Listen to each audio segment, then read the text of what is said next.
درنو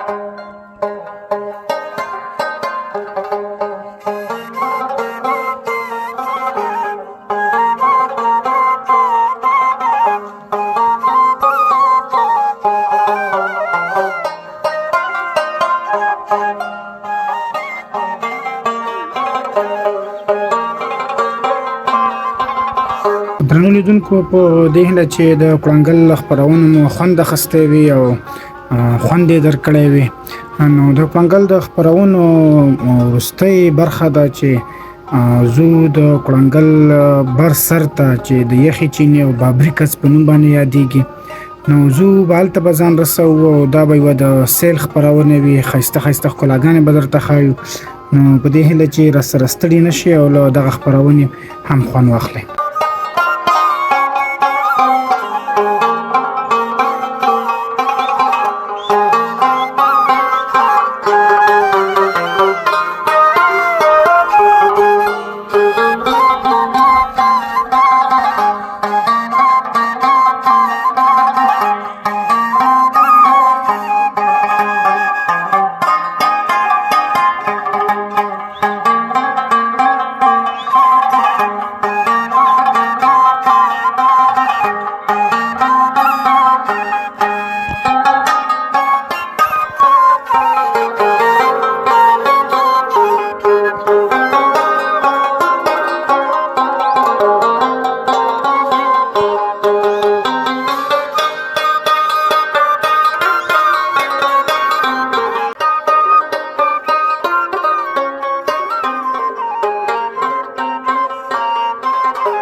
د کړنګل سیمې ته زمونږ خپرونه په همدې ځای باندې پای ته رسیږي. له ملګرو سره د کړنګل بره سر ته راختلي یو. نو دا داسې وطن دی چې څومره پکې پورته ځي همغومره خوند ډېرېږي. خو د ملګرو سره په مشوره چې نور پورته نه ځو ځکه پیدا مزل هم ډېر دی او لار هم سختېږي بیا نه شو راکوزېدلی. نو په دغه 2 ورځني سفر کې چې دی زمونږ سره قانت ورور شو، ریاض الله ورور شو، شفیع الله ورور شو. ډېره مرسته وکړله، ډېره میلمه پالنه وکړله. نو له دوی څخه هم ډېره مننه او د دوی نه به هم آخري یو پیغام اخلو. قانت وروره ستړی مه شي او لیدونکو ته به څه پیغام ورکړي؟ ستړي مه شئ، په خیر راغلئ، هر کله راشئ. اول خو تاسې ته او ستاسې لیدونکو ته سلامونه احترامات وړاندې کوم او لیدونکو ته دا پیغام وړاندې کوم چې هر کله راتلی شئ سیلانیانو ته. زمونږ ډېر ښکلی وطن دی او امنیت پوره معنا سره قایم دی، هر کله راتلی شئ. ریاض الله وروره ته به لیدونکو له څه پیغام ورکړي؟ مننه وروره، ژوندی اوسئ. لیدونکو ته زموږ دا پیغام دی، دا زموږ کړنګل دره د امن دره ده، هېڅ پکې هېڅ شی نشته، هېڅ مشکلات هېڅ شی نشته. چې غره هغه سر ته دې سر ته چې څومره شپه کوي هر څه کوي، هېڅ مشکلات هېڅ هم نشته. هر وخت موږ لیدونکو ته دا وایو راځئ د دې ښکلاګانو نه خوند والئ، هر کله راشئ، موږ ستاسو په خدمت کې یو او بس تاسو خدمت ته ډېر ساتئ. مننه. د امریکا او د ناټو ځواکونو به ویله چې د مرګ دره ده، اوس تاسو څه وایئ؟ بس مخکې مرګ دره، اوس دې ته امن دره ده. شکر الحمدلله، هېڅ شی نشته. هغه سر نه دې سره پورې ورې به هېڅ شی نشته. هم دې ته وکې مرګ دره نوم ایښودل شوی، واقع هغه وکې دلته امریکایانو ته مرګ دره وه. اوس هېڅ شی نشته، امن د فضا ده، هېڅ قسم مشکلات هېڅ نشته. ډېره مننه. شفیع الله وروره تا نه هم ډېره مننه. او ته به لیدونکو له څه پیغام ورکړې؟ زما لیدونکو او اوریدونکو ته دا پیغام دی چې کړنګل دره ډېره ښایسته دره د امنه دره ده، ښه خوندوره شنه علاقه ده. خو یو ستونزه دا چې د سړک په اړه مشکل دی چې دا سړک لږ دغه نه لري که نه، جوړښت دغه یې خراب دی، وړې موټرې نشي ختلی. نور د دغه دی سیلانیانو دپاره ښه د سیل ځای دی، نه د نورستان او د دغه نه هغه د برګ مټال او د پارون او د څه ورته وایي هغه د انګام او دې ځایانو الحمدلله کړنګل ښه ښایسته ښکلا هم لري او امن هم دی، 100% کې امن هم دی. خو صرف یوه ستونزه دا ده چې سړک ستونزه ده او سړک جوړ نه دی چې وړې موټرې وخیږي او نور سیلانیانو دپاره 100% امن دی. او چې هر څوک سیلانیان راځي مشکل ورته نشته دی چې هر رقم په دې نختر بوټي لاندې چې شپه کوي که ورځ تېروي هېڅ دا ستونزه ورته نشته چې یا څوک ورته ووایي چې دلته کښېنوه یا پاڅېږه، هېڅ ستونزه نشته دی. د کړنګل د یخې چینې اوبو دومره صفت هم کېږي او دا زموږ وطن دی، موږ هغه د چهبره شپه ورځ هلته یو. د کړنګل د یخې چینې اوبو ته یو ملت څوک داسې د چینو ته لاس هم نشي نیولی، دونه یخې اوبه لري او ښایسته منظرې لري. اوس هم دا د اوړي منځ د واوره پرته ده، دونه یخ ښایسته شنه آبادي ده او دا ټول دا ساحه تاسو ولیدل الحمدلله چې ښه اوبه هم یخې دي، هوا هم ښایسته ده، امن هم دومره امن دی چې بیخي 100% کې امن دی. د امن باره کې نور تاسو ته موږ صفت نشو کولی چې دې نه نور امن نه وي الحمدلله. بالکل ډېره مننه. درنو لیدونکو، حقیقت چې د کړنګل دره د هرې څېړۍ او د هرې کمرې نه مرمۍ وتلې ده او دغه 4 کاله په دې باندې ډېر جنګونه تېر شوي دي. خو اوس هم دومره یو ښکلې علاقه ده چې که یو څوک راشي بېرته زړه نه کېږي چې د دې ځای نه لاړ شي، خو موږ مجبور یو چې لاړ شو. نو تر بلې خپرونې بیا موږ له راکړې اجازت، د خدای په امان.